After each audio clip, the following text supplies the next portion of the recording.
আসসালামু আলাইকুম গাইস। তো তোমরা দেখতে পেয়েছ আমরা এখন চলে এসেছি তারানগরে।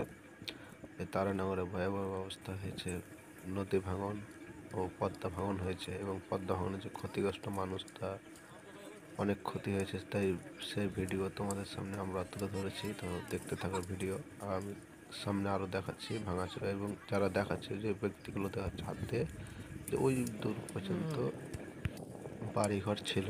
তো বাড়িঘর সব ভেঙে চুরমার হয়ে গেছে এবং পদ্মাতে তলিয়ে গেছে। তা এখন পর্যন্ত কোনো সরকার ব্যবস্থা নেয়নি। তো দেখো মানে ছোট একটা বাচ্চা ছেলে কত ময়া বাড়িঘরের উপরে ইটে লেগে আছে, ওইগুলো ছোটাচ্ছে বালি মশলাগুলো এবং এখান ইট নিয়ে যাচ্ছে। তাহলে এদের কাছে এখান ইটের দাম মানে 1,00,000 টাকা 1,00,00,000 টাকা মূল্যবান হয়ে যাচ্ছে।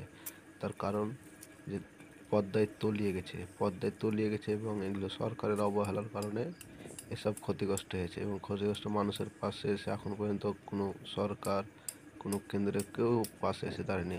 মুখ্যমন্ত্রী মমতা ব্যানার্জি সেও কোনো পদক্ষেপ নেয়নি এবং তার চেলাফেলা যেগুলো আছে তাদেরও কোনো সহযোগিতা করতে দেখতে পাইনি। তা আমরা দেখেছি হায়দ্রাবাদের পার্টি AIMIM পার্টি এসে তার লোক পাঠাচ্ছে এবং তো তাদের লোক এসেছিল এবং তাদের লোক এসে সহযোগিতা করেছে, ইট পাথর বালি সব সরাসরি ব্যবস্থা করে ট্র্যাক্টর দিয়েছে, ব্যবস্থা করেছে। তারা আমরা